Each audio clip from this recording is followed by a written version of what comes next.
Good morning. Ngasigi videos hapetang yengminaraseko. Card ki message adagi afaba matam.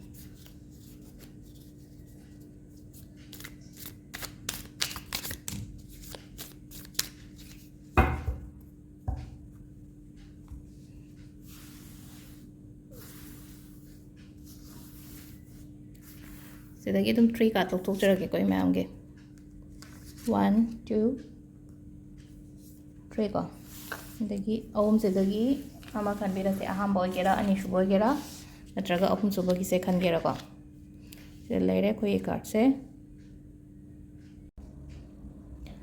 ahamba card se kaino पोचे अफबा ओइना लापो इगनि को ngasi numit sida afaba lakpa haragadi akoigi thaba inkhang gi matang da oiro pau gi matang da oiro natraga haidi pot kenomal aigi life ta lakadab se afaba oina lakpa tare ngasi se afaba nungai boina la o haiba le ko ahamba khan bangai ko ani shuba khan ba ko ani shuba khan be su phai ko ani shuba khan pot chai leiba kot ba leino ko ngasi kainoma leige kot ke kaina pot achobo gumba leige kot ke kaina plan ga to biragadi yam phagani aduga amana mi punba hai tare ko mi punba celebration gumba kai gumba adum basu lei luhong yong ba gumba adumai na chakadaba ko kadaba adum basu leram basu yai ko adum basu le ko aduga ahum subagi sina ko nahangai aina sum khanjarakpa pot gumba oibase ko haidi samna haibada akoigi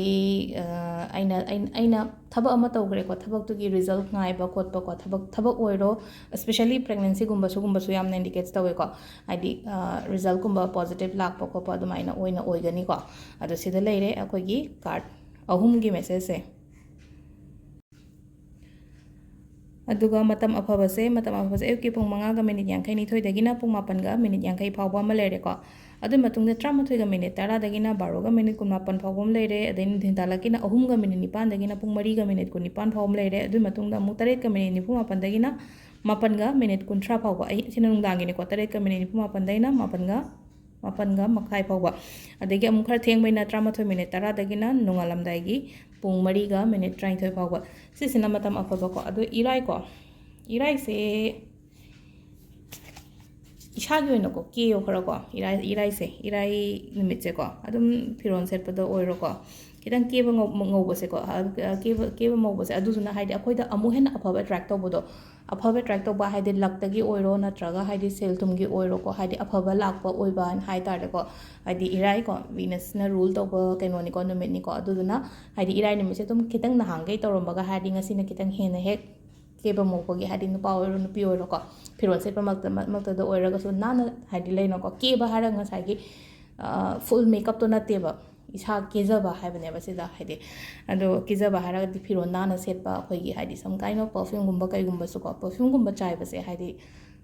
reasons leibane ko haidi manam nungsiba khatangi adu adagi natabida ko haidi kainoma haidi fragrance ama haidi akoina chatpa matam akoina kaino to matam loinaraga chatlena ko antudana haidi aina perfume gumba se no ko lone am to into sum hai se haidi adu ma leire ko aduga haidi relationship ki manifestation tawning ngai irai numita hoba yai irai numita tawba ya ko mamangi daga haidi hani gi kai ki tawgi ba khot ki ba mayam do adu irai numita da tawbiyo ba manifest tawba se ko ado handai ka da shi nakshilak to ko trampan da tamne ko trampan gi ka da shi se ke ke no tawba ya ba edum nuni ni se dum share tawjara ke ko haidi aroi be ka da shi ne haidi phajana so tawbiro ko mayam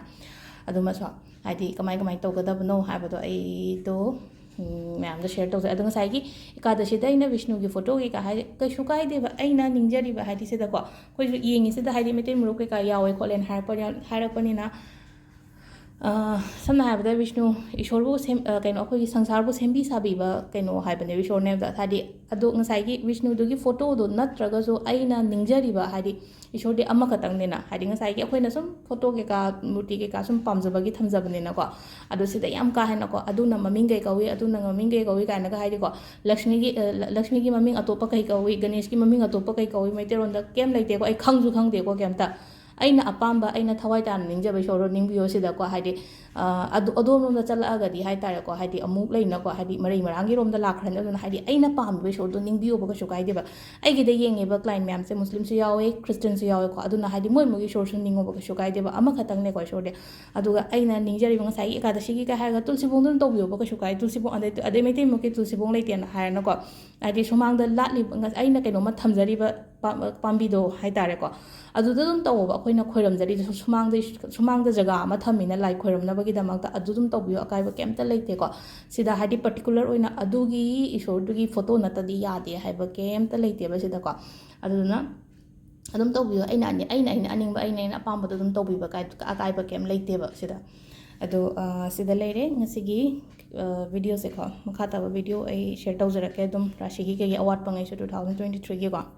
thank you